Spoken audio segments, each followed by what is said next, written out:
Okay, I'm getting ready to take the gearbox off. So I got a strap going through the casting, going through there, out this hole,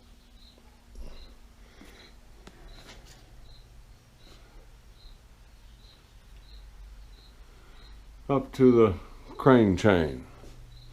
Now this is going to be kind of a test to see if this crane is going to work in this configuration. Okay, I've altered the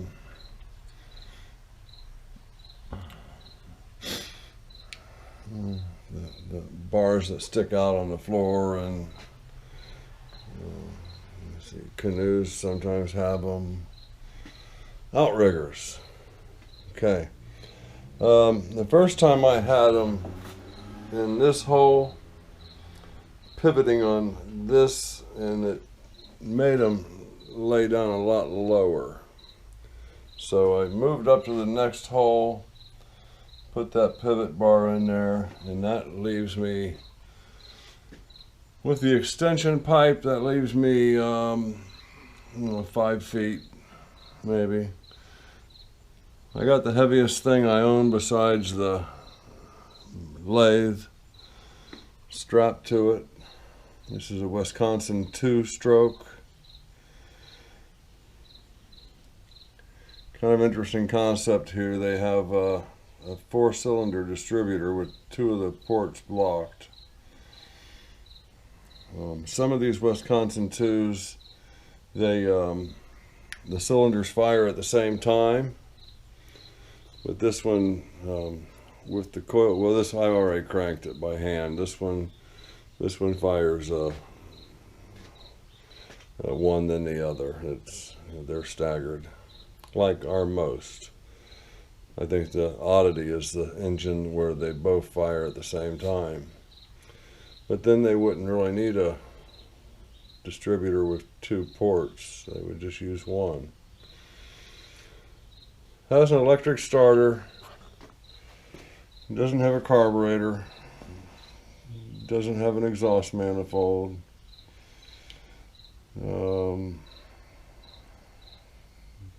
have a gas tank. I don't know if there's any what ifs.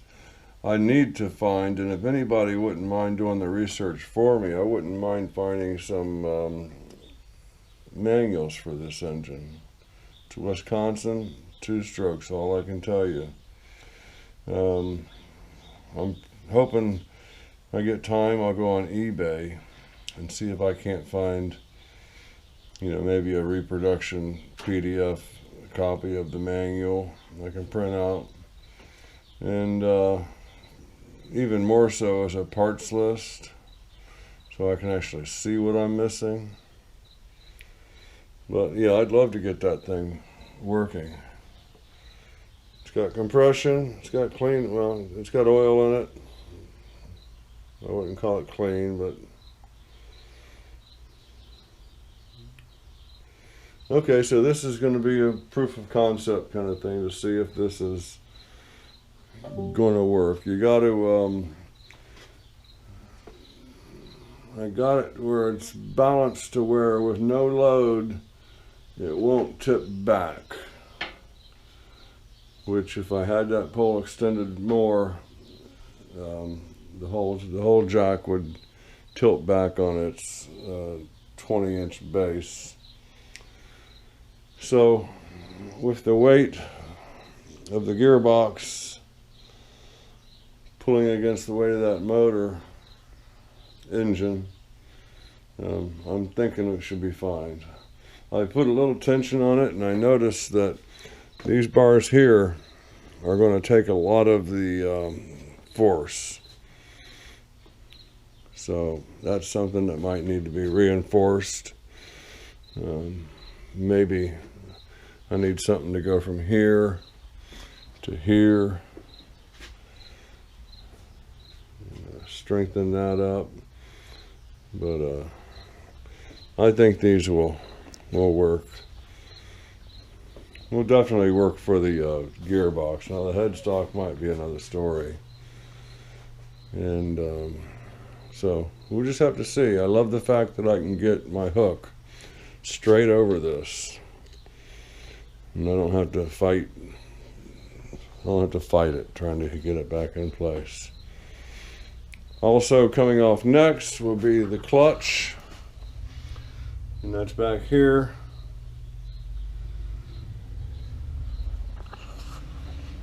And when we get into this pulley, I'm going to have another request. I need some 35mm negatives, you know, or undeveloped 35mm film. I just need that material as a shim on this shaft with the pulley.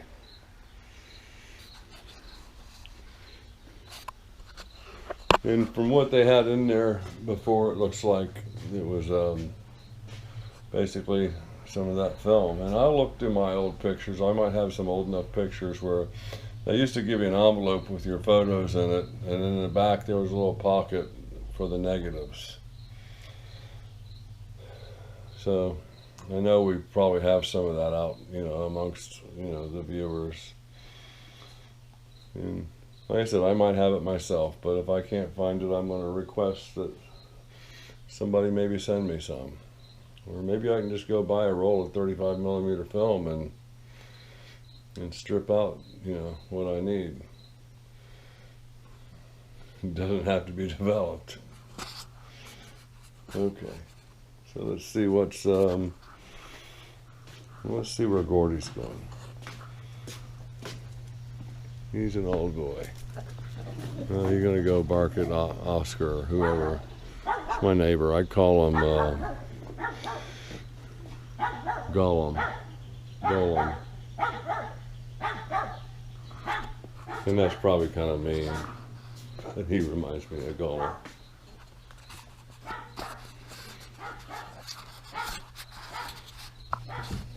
Okay, we are going to test this auto crane in this position now. First we need to unbolt the headstock, or the gearbox. A little cold beverage there, non-alcoholic. So I got some of the tools that I need. There's 4 nuts in this situation. This one here is actually a screwdriver slot. So, regular screwdriver. Now I know when I put some of this stuff back together, I kind of cranked it. I used a screwdriver with a square shaft and put a wrench on it. And somebody, I think it was Brian Block, mentioned that it's not necessary. Those slotted cap screws do not need to be cranked down. I could probably have a wobbler here. Okay.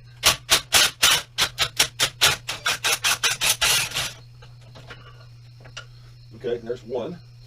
Put that in the tray.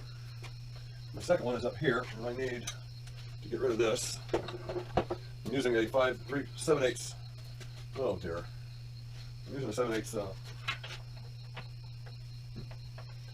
me see if I have a smaller socket. It's not so beefy. I don't think this is it. I thought I had all this stuff laid out for us ahead of time. No. Okay, I got one. Pause it for a moment. Tighten, loosen. I was watching some early videos when I first got the machine. Yeah, I cranked that baby on there. I'm not on there straight. That's a 7/8. Let's see if I can get a 7/8 open end on there. Anyway, I was watching 3/4. I don't have that. Let's try a 19. And I'll play a few clips of this video as I was watching. When I first got the lathe, and I was going over the controls, and God, it was amazing how wrong I was about stuff. And then I'm trying to change gears, directions with the thing running 100 miles an hour. It's a big no-no. And That's just amazing how confused I was about the controls and what did what. I was had my hand on the feed direction lever, calling that my half nut. And so I got to bring up my larger Allen wrench.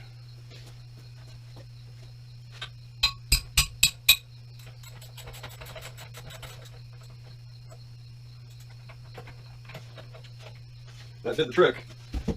I can get it off of there now. There we go. Now let's work on that screw.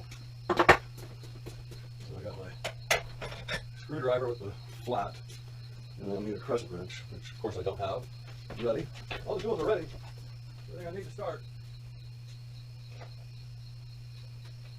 Of course, and later I'll find out that, yeah, I had it ready. I just wasn't looking in the right spot. So we're going to go like this. Let me see if this screw is even going to. Screwdriver. Okay, it fits it. Okay.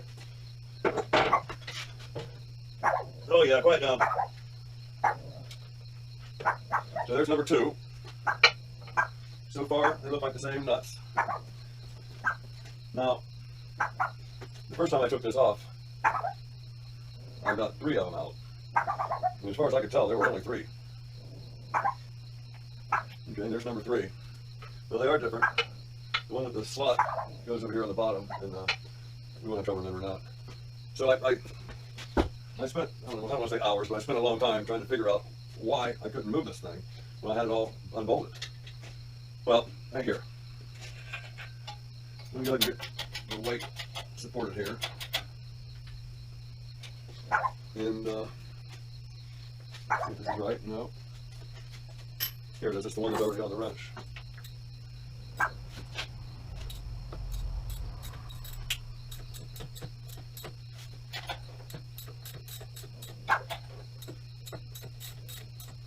Now, if this goes bad, it's going to go bad all at once. I'm going to pull it, tighten this crane up here.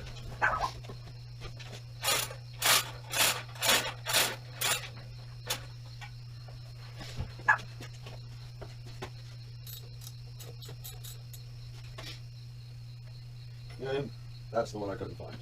So let's get this collar out of there. So this is where we either succeed or fail. And this thing should be holding that up. I don't know if there's any alignment pins in there that it's sitting on. I feel like I want to put something down here to put it on once it's, what I need is a stack of milk crates, which I think I'm all out of.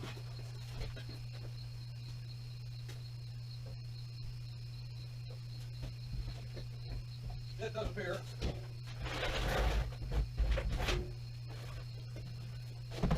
It does appear to be the case. This will at least break the fall, I'm feeling. So I'm going to get a pry bar, and I'm a little anxious here. And there does seem to be some alignment pins there. Okay. I'm sitting on one alignment pin over here now. I seem to be holding it.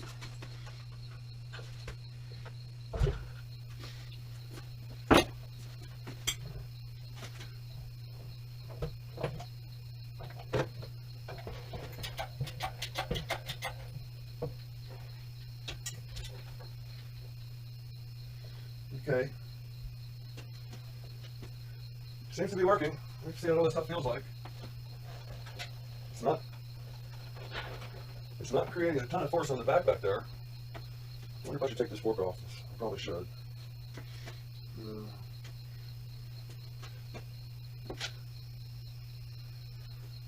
Let's see here. I'm going to leave that on there because that can actually turn. That can actually turn up, and this whole thing can still sit flat. Whether that case is going to hold the weight, I'm not sure. We will see.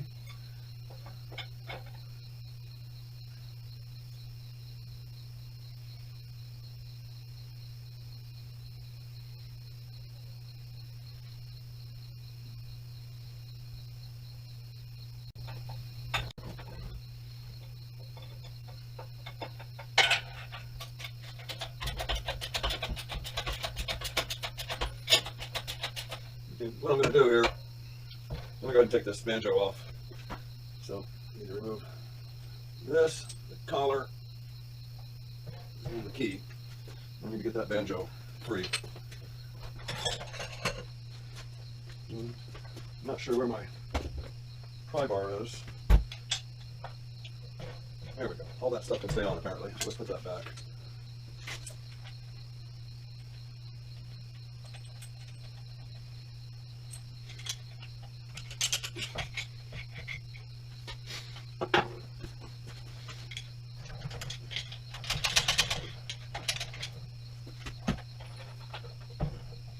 There, hell's that.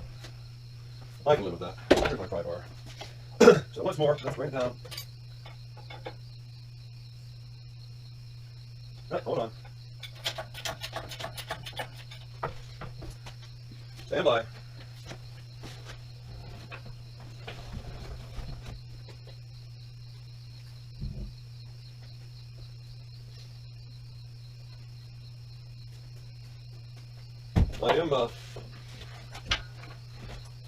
I am glad that satisfied that this jack is going to work.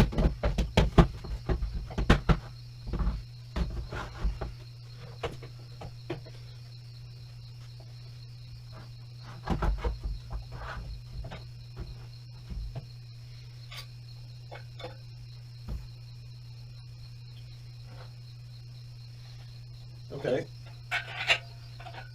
Crane is now disconnected now. Let's see if it wants, how easy it wants to flip this way. Because that is something that needs to be adjusted for sure. So yeah, it doesn't take much at all for that to want to flip over to back that way. But I'm confident that I'm going to be able to do the headstock with that. So let's bring this over here. I'm going to set up some lighting so we can have a good look at that.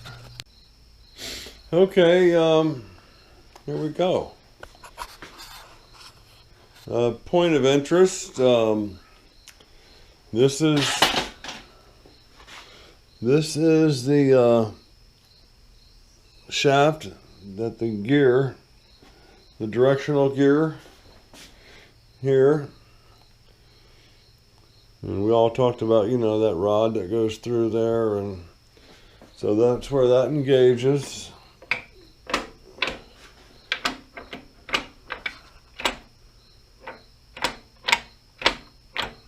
Reverse, forward. Well, one of those is neutral. That's probably, neutral's in there somewhere. Maybe that's why I get so much noise. There's not much room between forward and neutral.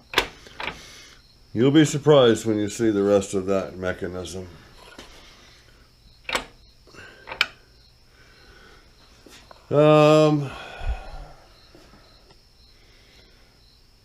So this is the shifter that shifts you from threading to just regular feeding. And these are all your change gears for your different threading settings.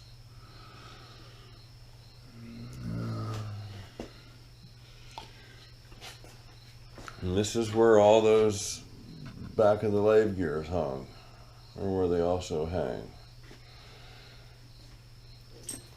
So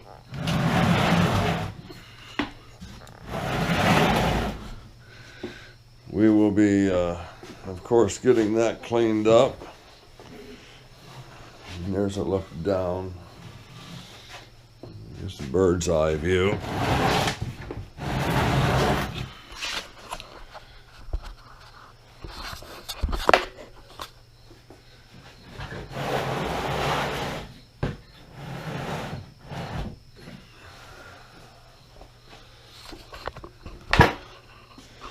Okay, there's the gearbox.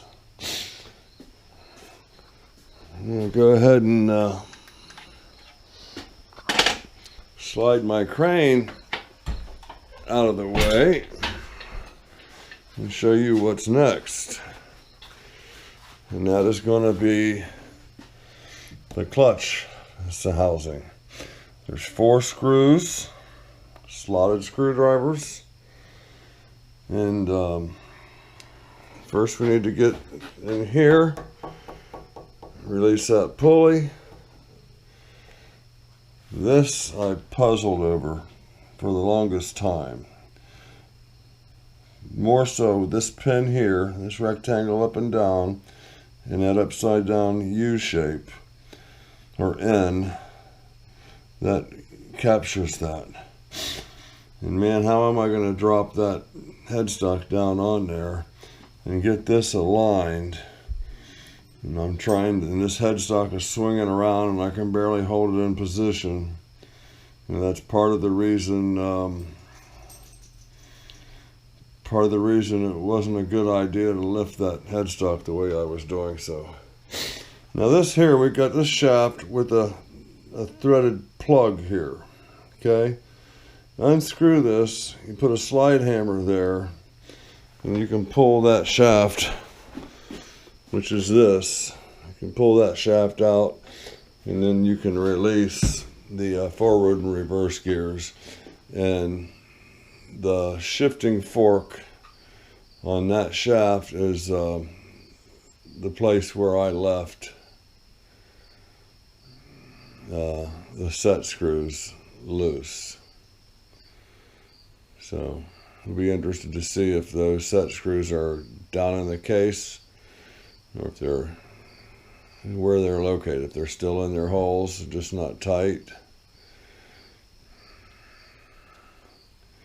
Okay, I'm in back gear here. I'm going to take it out of back gear. Oh, I had it in back gear to tighten up the gears, so I could. I do see a nut here that belongs in there on the table. It's associated with the gears. So let's see what it's going to be like to disassemble this. What it's going to be like to disassemble this crane setup I have here. Even though we're going to be needing it in the near future again. So I'm going to set you up here. Turn this on. Okay. Oh, that's really out of focus. Is it just dirty? Okay, so I'm going to unhook my green straps here. And I'm going to take my crane off here. And I'm going to lower it down into this bag.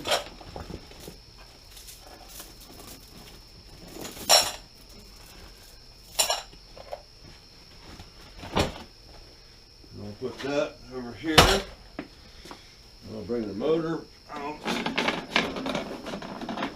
Get it out of the way.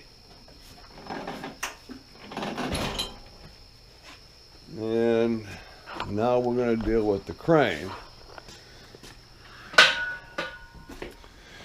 And find a place to put you. Okay, how about way back here again?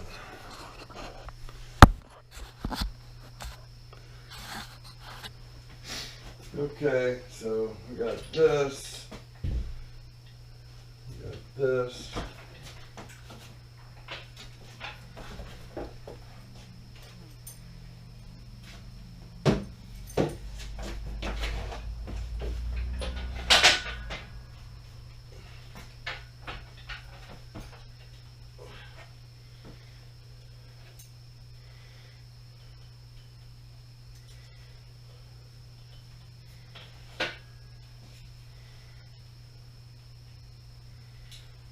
Okay.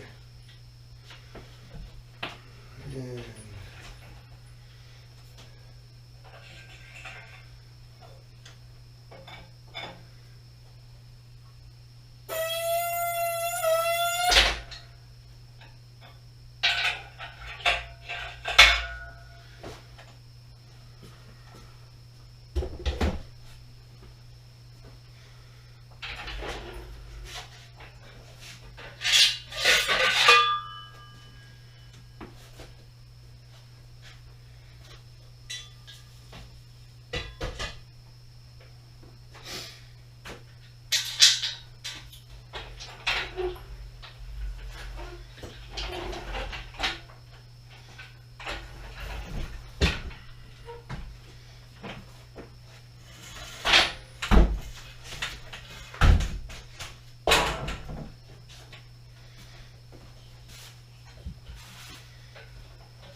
Okay, everything tucks away just fine.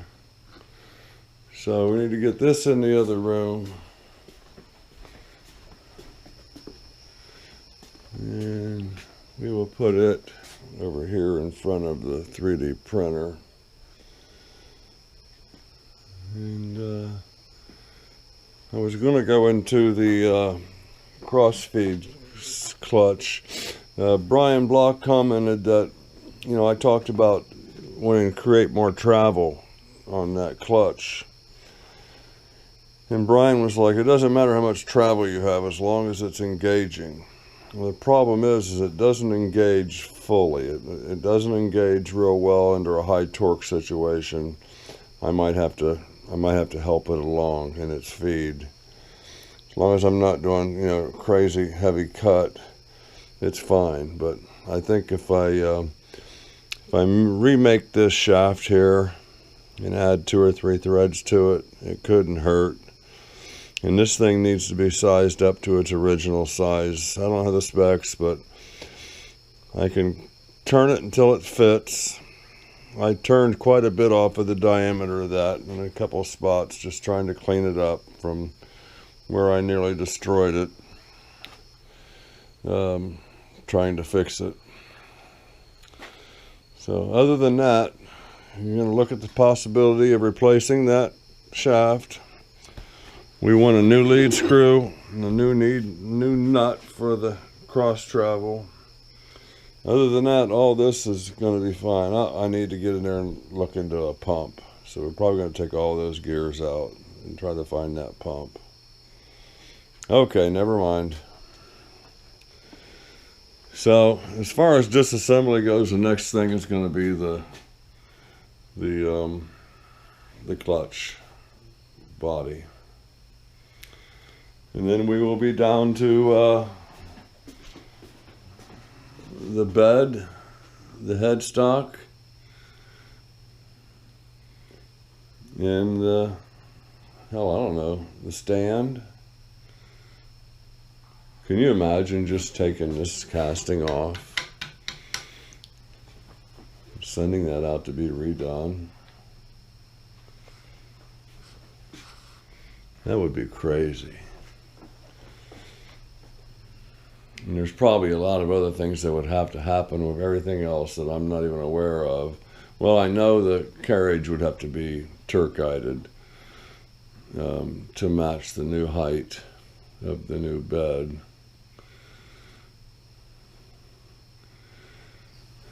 Okay, the problem is I can't get in the garage because the trailer is too close to the garage. But I got an idea.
Okay, how you like that shit?